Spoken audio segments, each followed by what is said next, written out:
إذا الكريم تجلى باسم منتقم يا ربي وسبى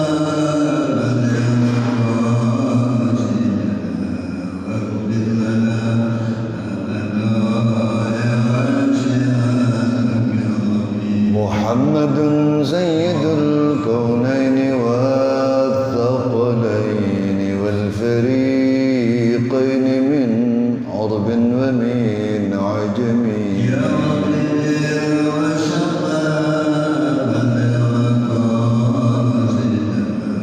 واغفر لنا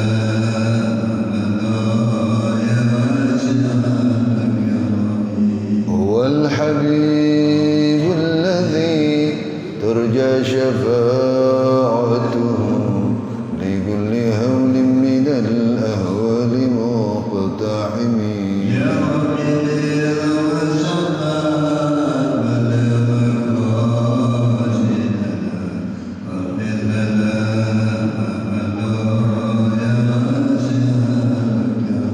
لعل رحمة ربي حين يقسمها تأتي على حسب من العصيان والقسم يا ربي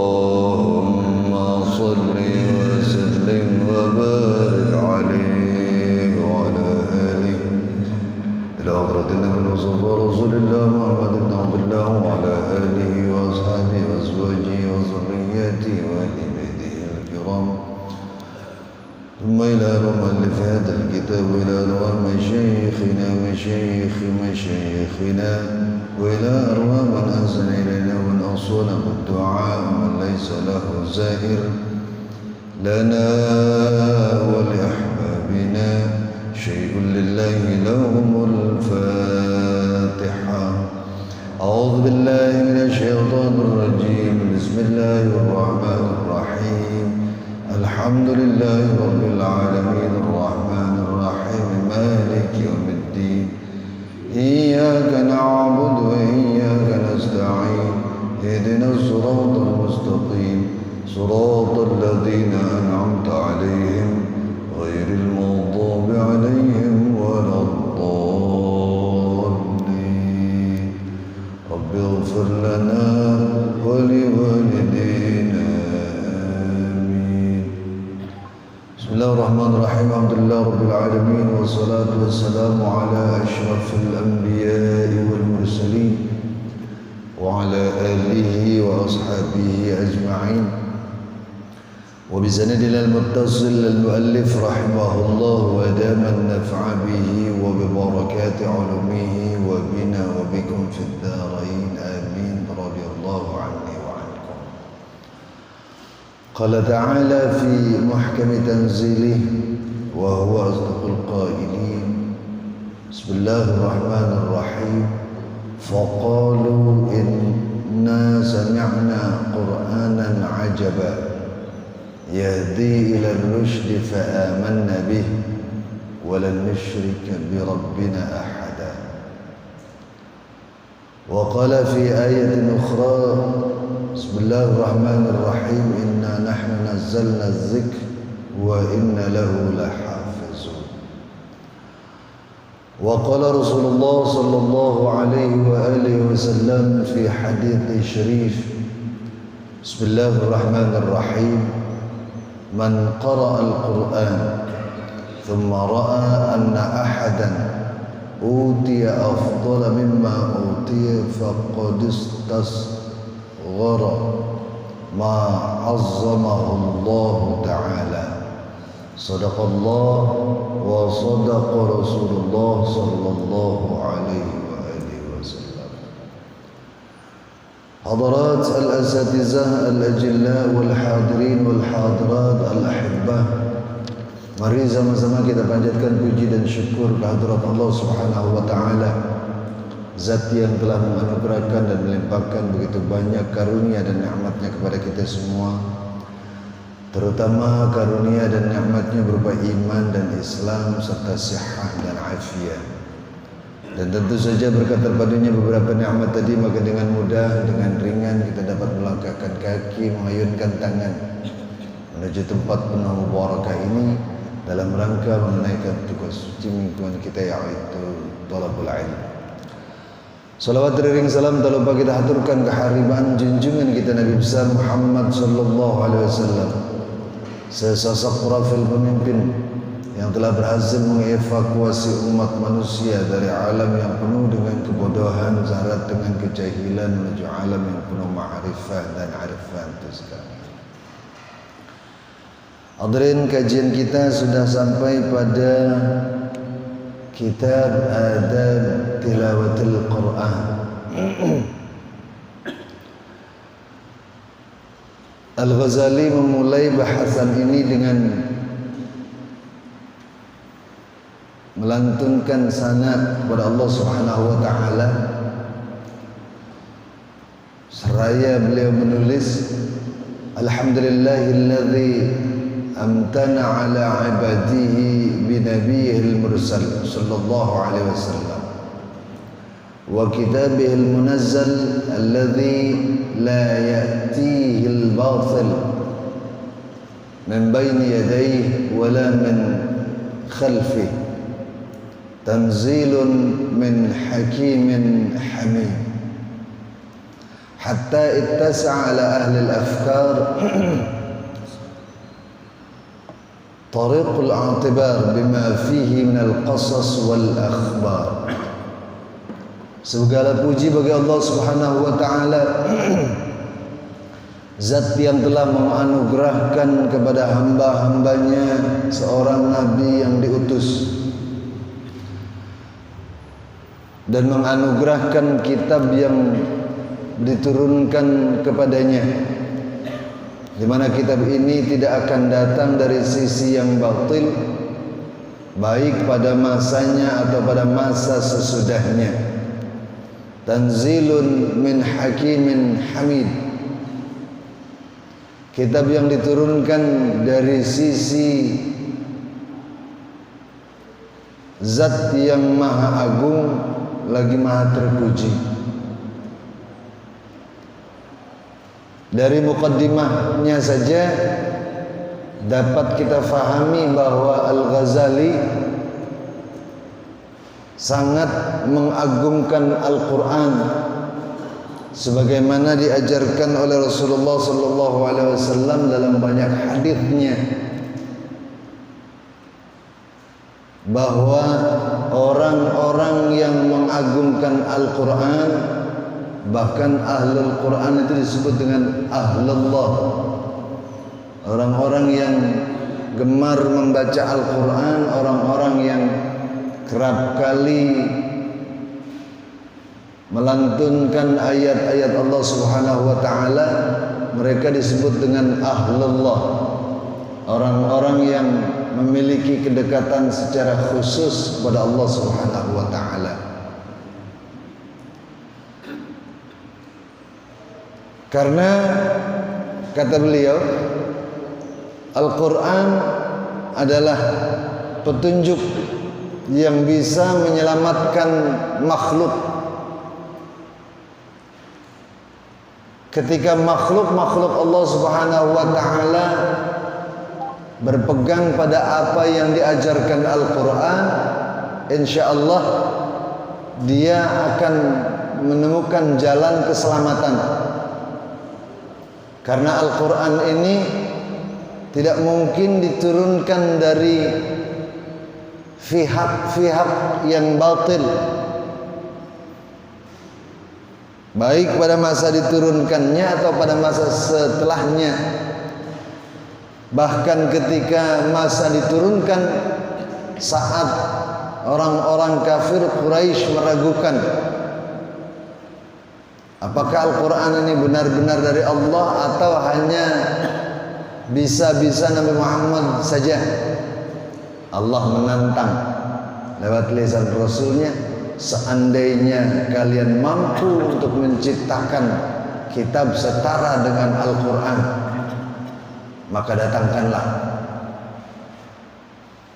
Bahkan Allah perintahkan, panggil para penolongmu, panggil para sekutumu untuk bisa menciptakan apa yang setara dengan Al-Quran. Ternyata tidak mampu. Di dalam Al-Quran farraqa bainal halal wal haram. Allah Subhanahu wa ta'ala memisahkan antara al-halal wal haram. Dari Al-Quran ini kita mengenal mana yang halal, mana yang haram. Allah pisah-pisahkan. Fahuwa dhiya wan nur. Bahkan Al-Quran digambarkan sebagai cahaya, dan dengan cahaya itu bisa memberikan keselamatan. Bahkan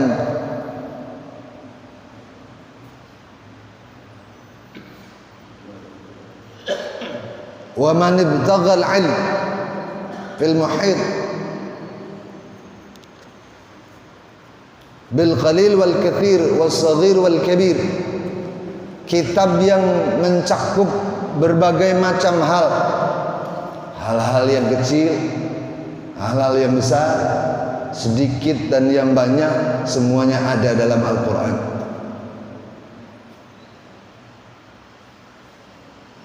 Dan di dalamnya begitu banyak kabar-kabar tentang sesuatu yang mungkin bagi kita disebut dengan ajaib wal gharaib, sesuatu yang ajaib, sesuatu yang asing. Tetapi Al-Quran memberikan informasi yang bisa menyampaikan kita pada sebuah kesimpulan bahwa Al-Quran adalah kitab yang agung. Bahkan di kalangan para jin saja, ketika mereka mendengar lantunan ayat-ayat Al-Quran, mereka terkesima, mereka tertarik, dan kemudian dengan Al-Quran ini mereka beriman.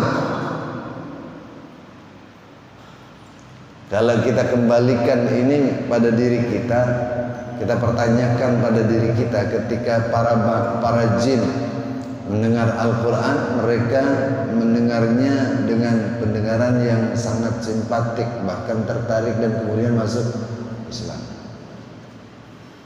Kita kira-kira seperti apa kalau kita dengar lantunan ayat Al-Quran? Setertarik itukah kita? Rasanya belum ya. Kalau ada pertanyaan kenapa belum, mungkin jawaban kita karena kita nggak paham, karena kita nggak ngerti. Padahal mestinya Al-Quran ini sudah menjadi sesuatu yang kita fahami betul, karena Al-Quran berfungsi sebagai pedoman hidup bagi kaum muslimin, berfungsi sebagai petunjuk pelaksanaan dalam hidup dan kehidupan kita.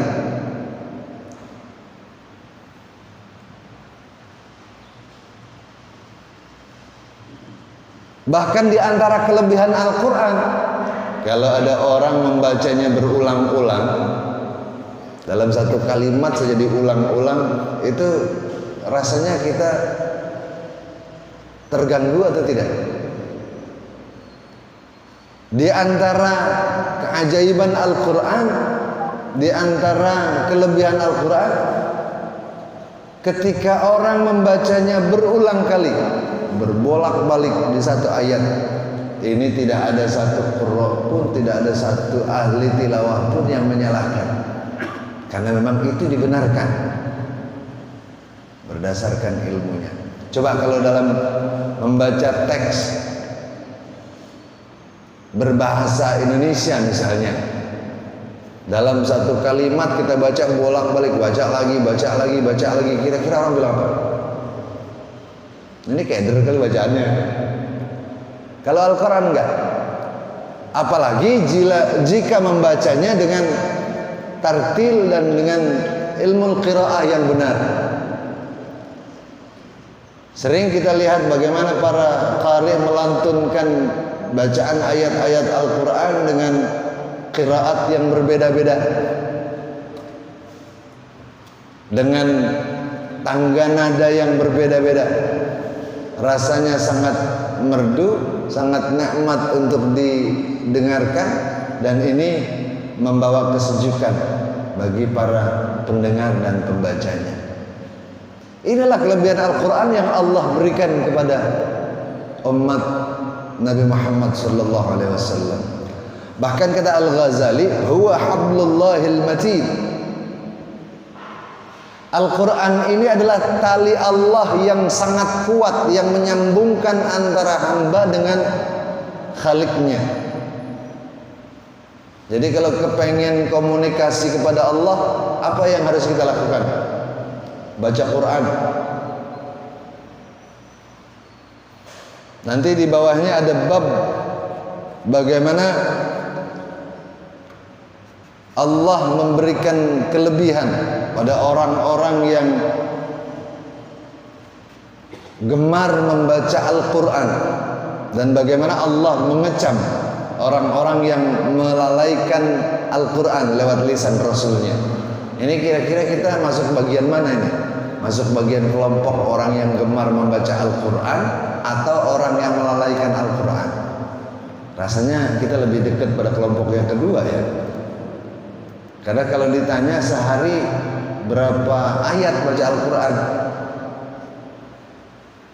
ada yang menjawab bahkan tidak seayat pun, kecuali dalam sholat.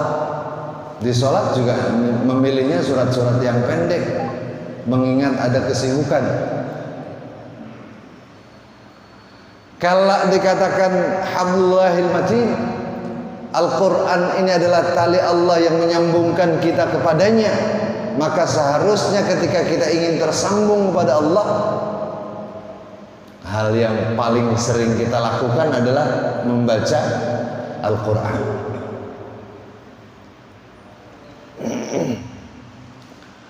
Wa nuruhul mubin wal urwatul wuthqa.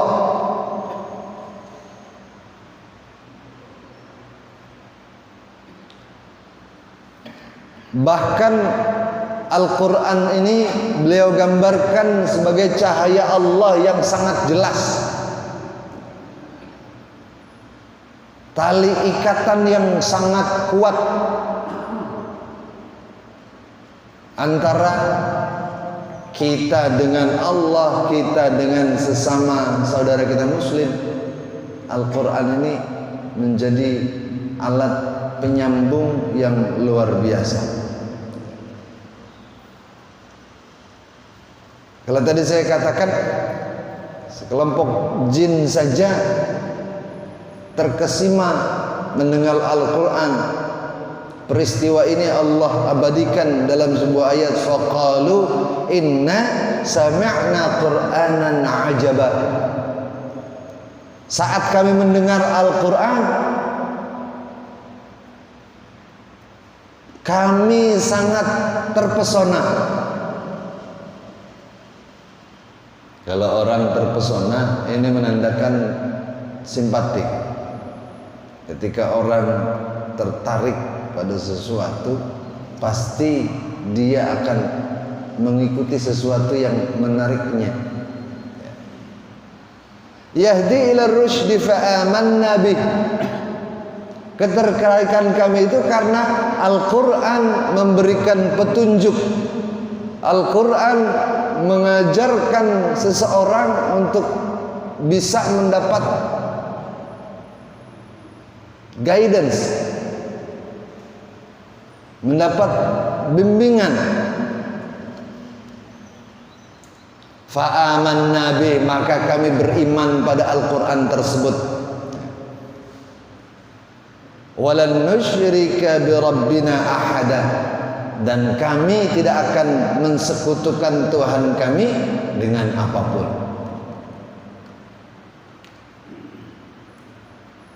Ini Allah tulis dalam surat Al-Jin ayat 1 dan 2. Fakullun man amana bihi faqad waffaqa. Siapapun yang beriman kepada Al-Quran tersebut, pasti Allah berikan taufik, pasti Allah berikan bimbingannya. Wa man qala bihi faqad sadaq. Dan barang siapa yang menjadikan dasar ucapannya adalah Al-Quran, maka dia pasti benar. Wa man tamassaka bihi faqad hada. Barang siapa yang berpegang pada Al-Quran, berarti dia sudah mendapat petunjuk dari Allah Subhanahu wa taala, sudah mendapat hidayah dari Allah Subhanahu wa taala. Wa man 'amila bihi faqad faz. Barang siapa yang melaksanakan ajaran yang ada dalam Al-Quran, pasti dia beruntung. Hebat. Prinsip dalam hidup kita itu selalu melakukan sesuatu yang mendatangkan untung. Benar apa enggak? Kalau yang merugikan kita kerjain apa enggak? Enggak. Karena jika seseorang mengerjakan sesuatu yang merugikan dirinya, maka hampir bisa dipastikan orang itu orang yang bodoh. Hampir bisa dipastikan orang itu, kalau kata orang Betawi, orang gebleng. Kenapa gebleng? Udah tahu rugi dikerjain juga. Kalau ingin meraih keuntungan dalam hidup dan kehidupan, maka kerjakanlah apa yang Allah komandokan dalam Al-Quran, apa yang Allah perintahkan dalam Al-Quran. Katanya dalam Al-Quran itu isinya ada perintah, ada larangan. Kalau perintah jelas harus kita kerjakan. Ketika larangan jelas harus kita hindari. Semampu kita, sekuat tenaga yang kita punya. Al-qulub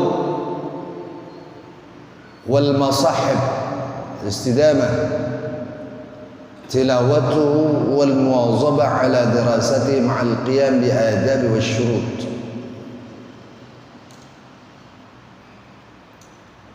Wa min asbab habzihi fil qulub. Oh, ada yang ketinggalan.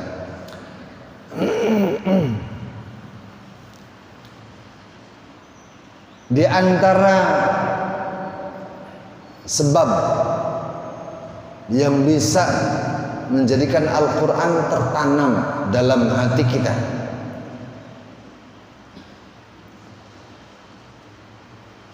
membaca secara berkesinambungan, membacanya dengan berkesinambungan dengan adab-adab yang sudah diajarkan oleh para ulama.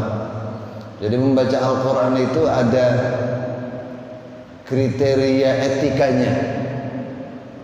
Kenapa harus dengan etika? Karena kalau kita balik pada pernyataan awal tadi, Al-Quran adalah kalamullah. Al-Quran adalah ucapan Allah. Ketika kita membaca Al-Quran, berarti kita sedang berkomunikasi kepada Allah. Saat kita berkomunikasi kepada Allah, maka yang paling tepat untuk kita lakukan adalah mengedepankan etikanya. Karena logikanya ketika kita menghadap kepada seseorang yang kita anggap punya kedudukan di dunia saja, katakan dia pejabat, mulai dari RT, RW, lurah, camat, bupati, wali kota, gubernur, dan seterusnya. Kalau di hadapan mereka kita tidak beretika, bagus apa enggak? Enggak bagus. Apalagi di hadapan Allah, Zat yang menciptakan hidup dan kehidupan, menciptakan kita dan orang-orang sebelum kita. Maka tentu etikanya harus jauh lebih hebat ketimbang kita berhadapan dengan sesama makhluk.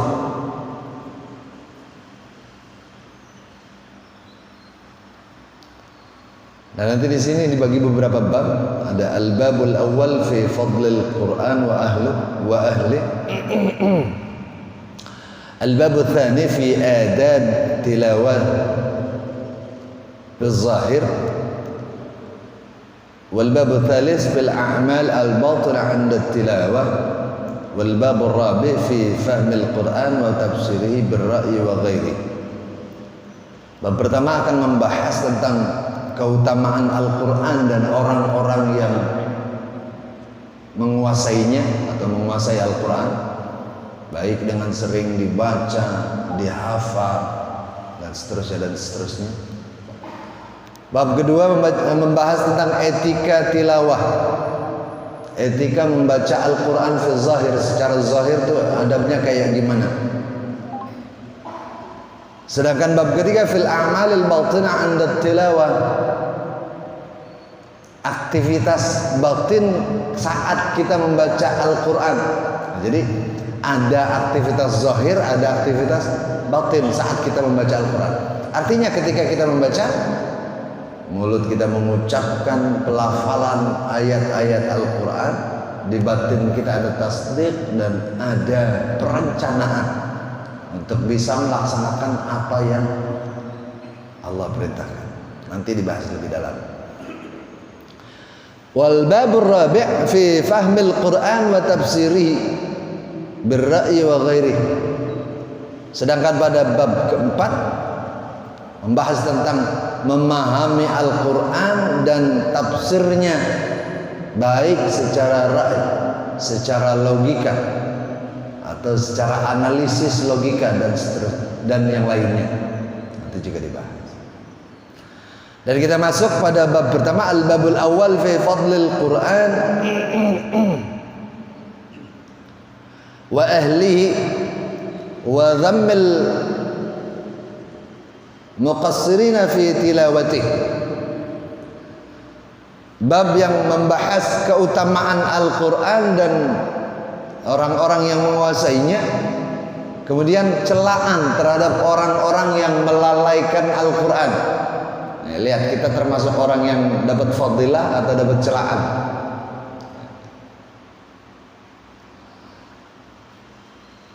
Yang pertama, fadilatul Quran. Qala sallallahu alaihi wasallam, man qara'a al-Quran summa ra'a anna ahadan utiya afdala mimma utiya faqad istasghara ma'azzamahu Allah Ta'ala. Barang siapa yang membaca Al-Quran kemudian dia berpendapat bahwa seseorang telah diberikan sesuatu afdal mimma utiya, lebih bagus dari apa yang terkandung dalam Al-Quran, atau lebih bagus dari ketika Allah memberikan Al-Quran pada Nabi Muhammad, maka berarti orang itu sedang mengecilkan apa yang diagungkan Allah Subhanahu wa Ta'ala. Allah mengagungkan Al-Quran, sementara hambanya merasa Al-Quran itu tidak agung, bahkan kecil. Bahkan dia merasa sesuatu yang dimiliki oleh orang lain itu jauh lebih berharga dari Al-Quran. Maka berarti orang ini sedang mengecilkan apa yang diagungkan Allah Subhanahu wa Ta'ala. Pernah nggak kita kayak gini? Hati-hati, Pak. Ada orang mampu menghafal Al-Quran dan membacanya dengan baik. Kemudian dengan apa yang dia kuasai, misalnya dia bekerja sehari-harinya hanya sebagai imam. Ini pandangan orang sekarang ya, misalnya hanya sebagai imam di masjid. Sementara yang lain, ketika dia tidak menghafal Al-Quran, membacanya juga tidak terlalu baik, dia bekerja di satu tempat di mana penghasilannya jauh lebih besar ketimbang penghasilan seorang imam yang menguasai Al-Quran. Secara tidak disadari ada pembandingan antara ahlul Quran dengan yang bukan ahlul Quran. Kemudian kita ambil kesimpulan, berarti dia lebih bagus karena dia penghasilannya lebih banyak. sementara yang menghafal Al-Quran segitu-gitu aja. Hati-hati. Kalau terjadi hal semacam ini artinya kita sedang mengecilkan apa yang diagungkan Allah Subhanahu wa taala. Karena barometernya, ukurannya bukan materi seperti kita. Kita selalu mengukur sesuatu dengan materi. Kita melihat orang sukses apa enggak, kita lihat apa yang dia punya dan apa yang dia miliki, kan gitu. Rumahnya kayak apa, kendaraannya seperti apa, berapa unit, tinggal di mana. Kalau tinggal di kawasan elit dengan perumahan yang mahal, kendaraan yang mewah, kita anggap orang itu sukses. Sementara orang-orang yang tinggal di tempat kumuh, yang penghasilannya tidak seberapa, hidup dengan pola hidup yang sangat sederhana, kita anggap hidupnya tidak sukses. Kenapa? Karena kita mengukurnya dengan materi. Dan tidak selalu mengukur sesuatu dengan materi itu benar. Karena bisa jadi apa yang kita lakukan ini bertolak belakang dengan apa yang diinginkan Allah pada makhluk-makhluknya. Contohnya seperti hadis yang dikatakan oleh Rasulullah ini. Saat kita mengecilkan Al-Quran, secara tidak langsung kita mengecilkan Allah. Padahal dibanding Allah, kita ini ada apanya? Sama sekali tidak ada apa-apanya. Bahkan hidup dan kehidupan kita sangat-sangat bergantung kepada Allah. Apa yang bisa kita banggakan di hadapan Allah? Enggak ada. Karena diri kita sendiri adalah milik Allah. Ketika kita milik Allah, maka tidak ada tempat bagi kita untuk merasa lebih besar dari Allah Subhanahu wa taala. Wa qala sallallahu alaihi wasallam, "Ma min syafi'in afdalu manzilatan 'inda Allah ta'ala min al-Qur'an." Tidak ada seorang penolong. Syafi' itu artinya penolong yang lebih utama di hadapan Allah Subhanahu wa taala selain Al-Qur'an.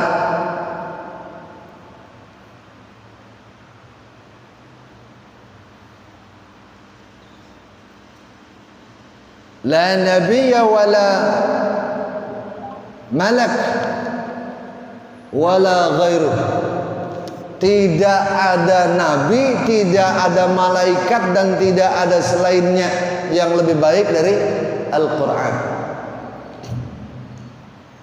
Artinya Al-Quran ini bisa menolong orang-orang yang mencintainya, bisa menolong orang-orang yang membacanya, yang menghafalnya, yang mengamalkannya.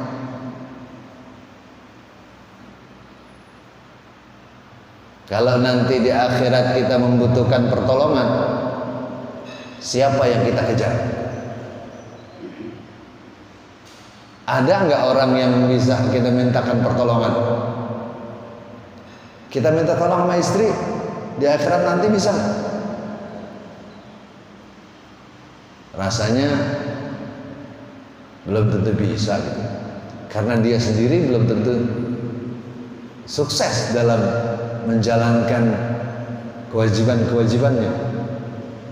Kita minta tolong orang tua, kira-kira bisa kok? Sama, orang tua juga lagi bingung juga sama dengan kita.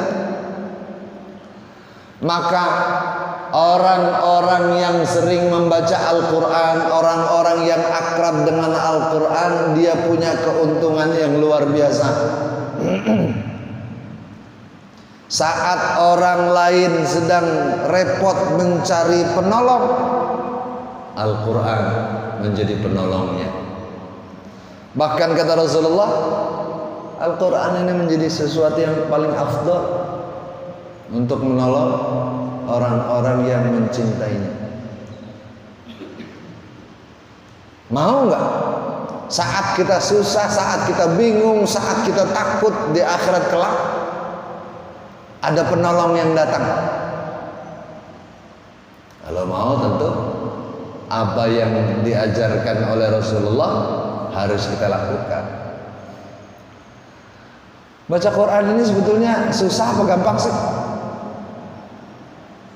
Saya yakin kalau yang ngaji soal baca aja sih udah lewat.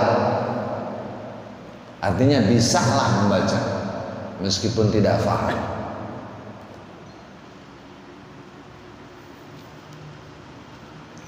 Nanti ada hadis yang menjelaskan ketika Rasulullah SAW ditanya, orang yang sering membaca Al-Quran akan diagungkan oleh Allah Subhanahu wa Ta'ala. Ada pertanyaan, ya Rasulullah, harus paham apa enggak? Seandainya Rasulullah menjawab orang yang akan diagungkan Allah adalah orang yang baca Al-Quran dan faham dengan isinya, barangkali rada ribet bagi kita. Cuma untungnya jawaban Rasulullah, orang yang akan diagungkan Allah Subhanahu wa Ta'ala orang yang membaca Al-Quran baik dengan pemahaman atau tanpa pemahaman sekalipun.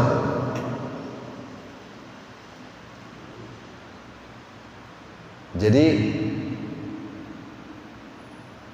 meskipun kita nggak paham, meskipun kita nggak ngerti, kalau mata kita memandang ayat-ayat Al-Quran, sudah Allah agungkan. Berat apa enggak baca Quran? Sebetulnya sih enggak, ringan. Cuman karena enggak terbiasa aja. Kalau ada pertanyaan berapa banyak kita membaca Al-Quran, jangankan yang jamaah biasa seperti bapak-bapak, saya aja yang orang panggil ustaz, itu enggak banyak baca Al-Quran. Selalu cari dalil. Saya kan sibuk, banyak pekerjaan, harus ini, harus itu. Ya kalau nurutin kesibukan mah kapan selesainya kan gitu. Oleh karenanya ketika orang bisa memanage waktunya dengan baik, mana yang digunakan untuk membaca Al-Quran, mana yang digunakan untuk bekerja bagi kepentingan dunianya, ini menjadi sangat istimewa di hadapan Allah Subhanahu wa Ta'ala. Padahal begitu banyak waktu luang yang kita punya yang lewat tersia-siakan begitu saja. Seandainya waktu luang itu kita gunakan untuk membaca Al-Quran, ini jelas akan sangat menguntungkan buat kita. Bukan hanya keuntungan di dunia, tetapi yang paling penting adalah keuntungan di akhirat. Karena Al-Quran akan menjadi penolong bagi para pembacanya.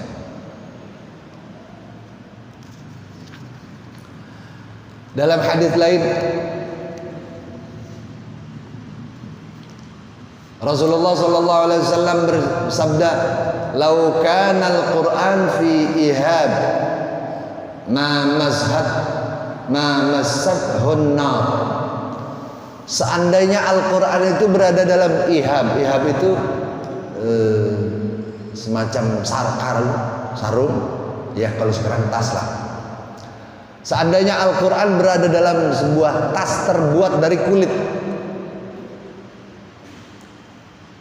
maka dia tidak akan tersentuh api. Artinya apa? Ini bahasa kiasan yang digunakan oleh Rasulullah SAW. Yang kira-kira pengertiannya, seandainya seseorang dalam dirinya ada Al-Quran, baik berupa hafalan atau berupa pemahaman Al-Quran yang kemudian dijadikan prinsip dalam hidupnya, maka dia akan selamat dan tidak akan terancam oleh hal-hal yang menakutkan. Kalau kita mati, kita sudah berpindah ke alam akhirat. Apa yang paling kita takutkan? Ancaman apa yang kira-kira paling nakutin? Neraka nggak ada lagi. Yang paling kita takut adalah neraka. Oleh karenanya, karena Allah memberikan statement begitu, salat, ya enggak salat ntar di akhirat dibakar di neraka. Maka kita mendirikan salat karena takut dibakar.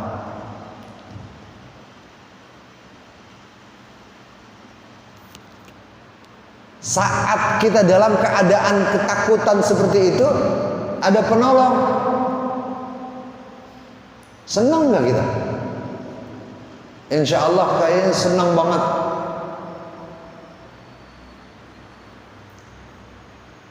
Dan penolong yang paling afdal seperti kata Rasulullah tadi adalah Al-Quran. Wa qala sallallahu alaihi wasallam afdalu ibadati ummati tilawatul Quran. Rasulullah sallallahu alaihi wasallam bersabda dalam hadis lain, ibadah yang paling afdal dari umatku adalah membaca Al-Quran. Paling afdal. Membaca Al-Quran itu ibadah yang paling afdal. Cuman sering nggak kita lakukan? Kalau pertanyaan sering apa enggak, ini sering orang nggak jawab. Kenapa nggak jawab? Mau jawab malu, mau nggak jawab, mau bilang enggak juga malu. Ya udah, paling selamat nggak jawab deh. Kalau ditanya bapak berapa banyak membaca Al-Quran dalam sehari, bingung kan kita? Kenapa? Karena hampir tidak ada aktivitas kita secara khusus untuk membaca Al-Quran. Kita lebih fokus pada aktivitas-aktivitas yang orientasinya adalah aktivitas duniawi. Sibuk kerja, sibuk cari uang, sibuk memanfaatkan waktu untuk mencari sesuatu yang kita anggap istimewa, karir, rezeki, kedudukan, dan seterusnya. Sementara ibadah kita kerap kali terabaikan. Bahkan ibadah yang paling afdal sekalipun, yaitu membaca Al-Quran, terlalaikan.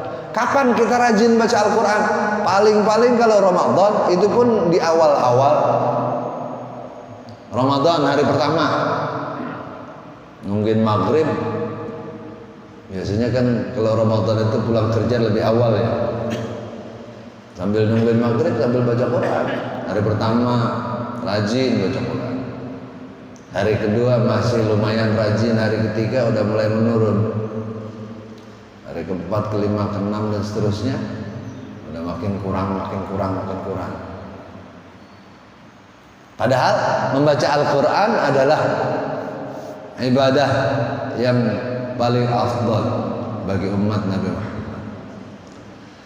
Bahkan dalam sabda lain, innallaha azza wa jal qara'a Taha wa Yasin qabla an yakhluqal khalq bi alfi amin falamma sami'atil malaikatul Qur'an qalat tuba li ummati yanzilu alaihim hadha wa tuba li ajwabin tahmilu hadha wa tuba li alsinatin tantiqu bihadza. Kata Rasulullah sallallahu alaihi wasallam, sesungguhnya Allah membaca surat Taha dan membaca surat Yasin sebelum Allah menciptakan jagat raya ini 1000 tahun. Allah melantunkan surat Taha dan surat Yasin. Kalau Allah aja, zat yang menciptakan kita, masih melantunkan kalamnya, kita yang diciptakan Allah yang paling kecil, kan manusia itu makhluk paling kecil dibanding makhluk-makhluk Allah yang besar-besar. Kalau dibanding semut emang kita gede, kalau dibanding gunung gedean mana? Dibanding planet-planet yang Allah ceritakan memiliki tantangan yang luar biasa. Ada apanya kita dibanding kebesaran itu? Enggak ada apa-apanya. Kita makhluk yang kecil. Tetapi segitu sombongnya kita, tidak melantunkan lafal-lafal Allah, tidak melantunkan kalimat-kalimat Allah, padahal ini perintah Allah dan anjuran Rasulnya.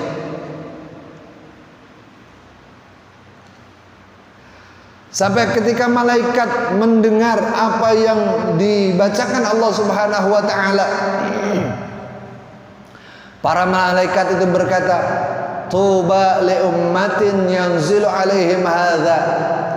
Sungguh beruntung umat yang kelak akan diturunkan kalimat Allah ini.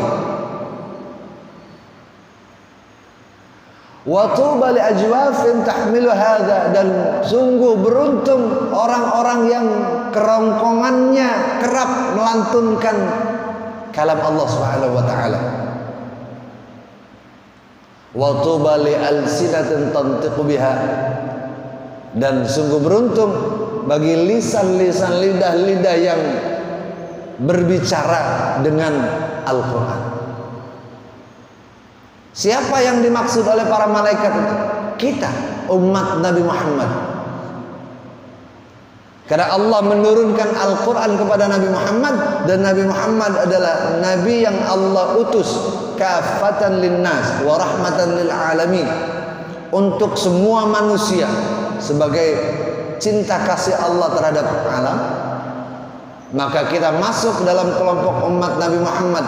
Ketika kita masuk dalam kelompok umat Nabi Muhammad, berarti pegangan utama kita adalah Al-Quran. Kalau kita kepengen menjadi orang yang beruntung seperti yang diucapkan para malaikat tadi, basahi kerongkongan kita dengan bacaan-bacaan Al-Quran. Sibuki lisan kita dengan melafalkan ayat-ayat Al-Quran. Maka dengan itu, insya Allah kita akan menjadi orang-orang yang beruntung. Udah jam berapa sekarang? Udah syuruk belum? Belum?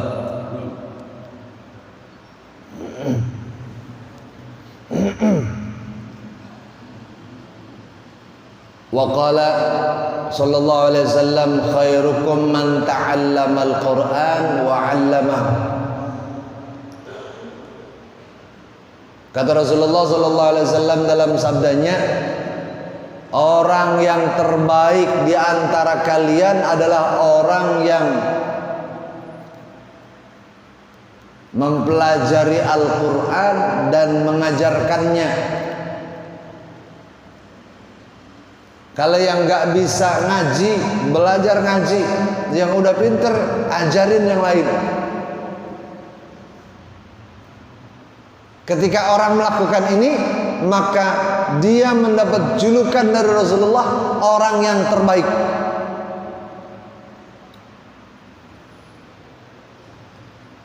Jangan-jangan kita nggak dua-duanya, mempelajari Al-Quran enggak, ngajarin Al-Quran juga enggak.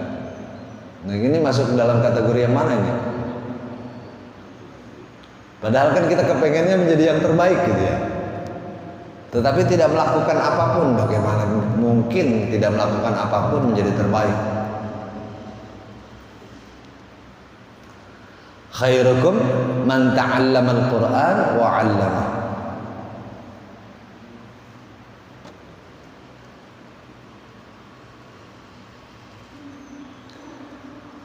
Nah, kalau hadis berikut barangkali ini menarik buat kita dan buat banyak orang. Kata Rasulullah sallallahu alaihi wasallam, yaqulullah tabaraka wa ta'ala, Allah berkata, Allah berfirman, man syaghalahu qira'atul Qur'an an du'ai wa mas'alati a'taituhu afdala thawabis syakirin. Barang siapa yang menyibukkan dirinya dengan qiraatul Quran sebagai doa kepadaku dan mengeluhkan masalahnya kepadaku, maka aku akan memberikannya pahala terbaik buat orang-orang yang bersyukur. Artinya orang yang kesibukannya menjalin komunikasi kepada Allah Subhanahu wa taala dengan membaca Al-Qur'an, baik itu sebagai bentuk doanya atau sebagai bentuk curhatnya kepada Allah Subhanahu wa taala, maka Allah akan memberikan pahala terbaik buat orang-orang yang bersyukur. Dan bisa jadi apa yang Allah firmankan ini bukan hanya berbentuk pahala yang fungsinya baru kita nikmati di akhirat, tetapi ada juga yang bisa mengantarkan kita pada kemudahan-kemudahan dalam menjalankan hidup dan kehidupan. Kalau Allah sudah dekat dengan kita, Allah sudah cinta kepada kita, apapun yang kita minta, apapun yang kita inginkan, apapun yang kita butuhkan, diberikan gak kira-kira? Pasti Allah berikan, karena kedekatan. Dan kedekatan itu kita bangun dengan melakukan komunikasi intens kepada Allah Subhanahu wa taala. Artinya ya bahasa gampangnya, kalau banyak masalah, banyak hal-hal yang terjadi dalam kehidupan kita nggak punya solusinya, maka solusi terbaiknya adalah baca Quran.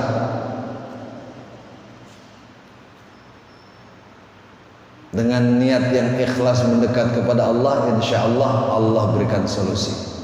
Insya Allah Allah berikan apa yang kita butuhkan.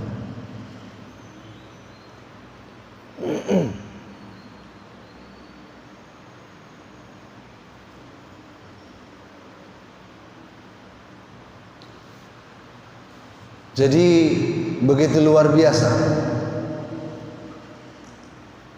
apa yang ditulis oleh Al-Ghazali dalam memberikan informasi keagungan Al-Quran dan orang-orang yang kerap dengan melakukan tilawah Al-Quran, membaca Al-Quran sebagai bentuk komunikasi kepada Allah Subhanahu wa ta'ala. Bukan hanya ayat-ayat yang beliau kutip dan hadis-hadis yang beliau bacakan, ada juga dilengkapi dengan athar. Athar ini artinya apa yang terjadi pada para sahabat, para tabi'in, para tabi'ut tabi'in, dan para kubaril ulama, ulama-ulama besar. Beliau juga sempat memberikan informasi untuk memberikan keterangan yang lebih detail, lebih luas tentang keagungan Al-Quran.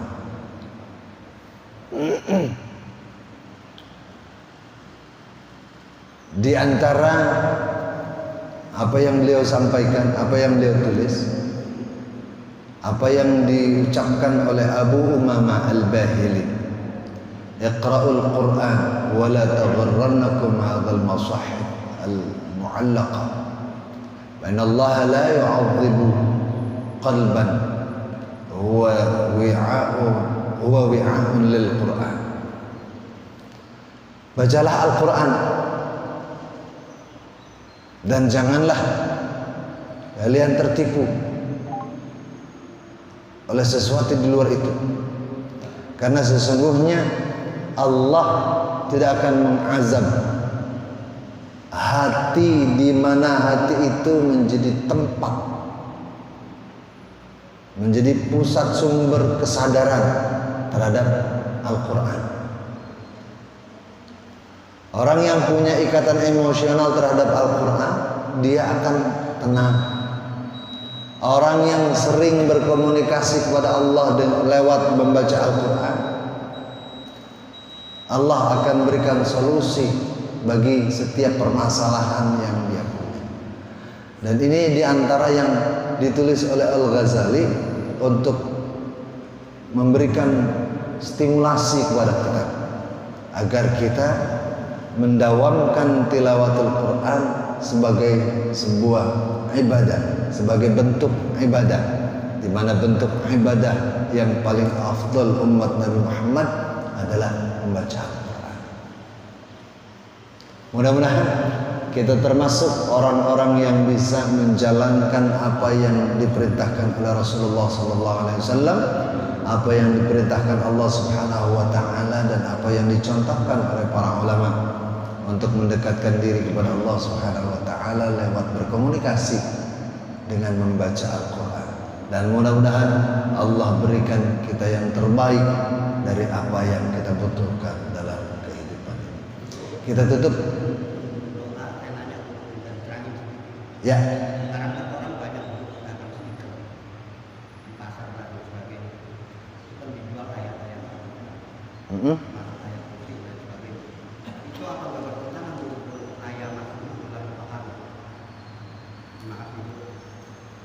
La yamassuhu illal mutahharun.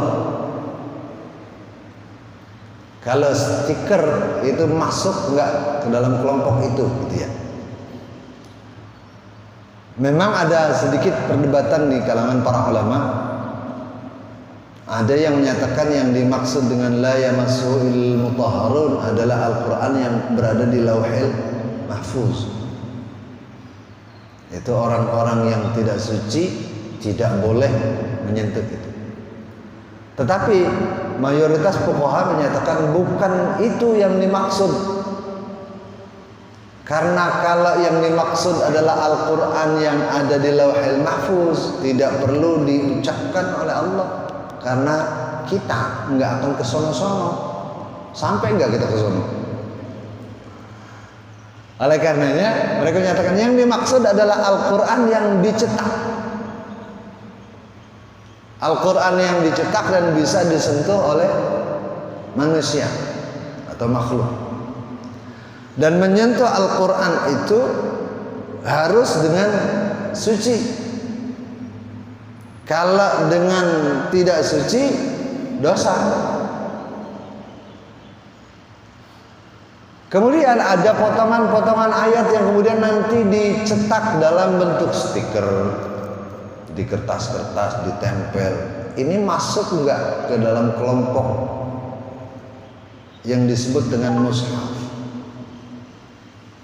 Nah, ada pendapat yang menyatakan yang disebut mushaf itu adalah Al-Quran yang lengkap, terdiri dari Al-Fatihah sampai surat An-Nas, itu baru disebut mushaf.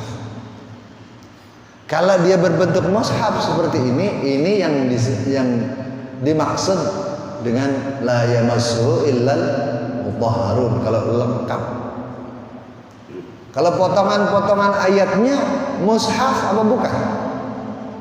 Kalau dia bukan mushaf berarti tidak masuk dalam kategori tadi. Makanya menyentuhnya tanpa wudu insya Allah nggak apa-apa. Gitu. Jadi kalau utuh satu Quran misalnya ini dipegang tanpa wudu itu baru nggak boleh. Tapi kalau potongan ayat, potongan surah ini tidak masuk dalam kategori mushaf. Ketika tidak masuk dalam kategori mushaf, maka tidak masuk dalam kategori larangan. Artinya boleh. Tetapi untuk lebih afifnya, lebih selektifnya, sebaiknya memang kalau mau tetap berwudu dalam menyentuh itu, ini jauh lebih baik. Cuma dalam keadaan darurat misalnya atau dalam keadaan mendesak, ketika ada ayat Al-Quran atau ayat kursi katakan ditempel di kaca mobil, sementara kita harus nyuci mobil, masuk wudu dulu.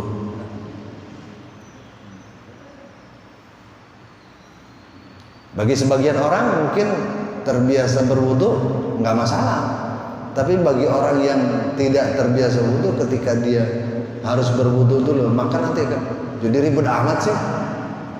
Padahal agama itu mudah, tetapi bukan untuk dipermudah. Gitu. Ada lagi? Mari kita tutup dengan berkirim Fatihah buat orang-orang tua kita. Semoga kiranya Allah ampuni dosa-dosa mereka, Allah lipat gandakan pahala amal baik mereka, dan akhirnya Allah tempatkan mereka di surga yang penuh dengan nikmat. Kita yang masih hidup, kita berharap, bermohon, berdoa kepada Allah Subhanahu wa taala.